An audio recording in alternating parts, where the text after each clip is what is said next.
अस्सियामुल ममनूअ वल मकरूह, ममनू और मकरूह रोजे। ईद उल फित्र और ईद उल अजहा के रोजे रखना मना है।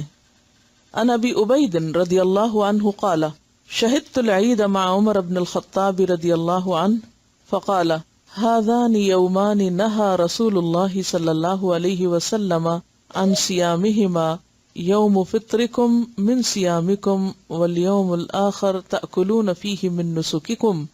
रवाहुल बुखारी। हजरत अबू उबैद रज़ियल्लाहु अन्हु कहते हैं, मैंने उमर बिन खत्ताब के साथ नमाज ईद अदा की। हजरत उमर ने कहा, इन 2 दिनों के रोजे रखने से नबी अकरम सल्लल्लाहु अलैहि वसल्लम ने मना फरमाया है। पहला दिन जब तुम अपने रोजे खत्म करो, दूसरा दिन जब तुम कुर्बानी का गोश्त खाते हो। इसे बुखारी ने रिवायत किया है। रोजे खत्म करो से मुराद ईद उल फित्र है और कुर्बानी का गोश्त ईद उल अजहा में खाया जाता है।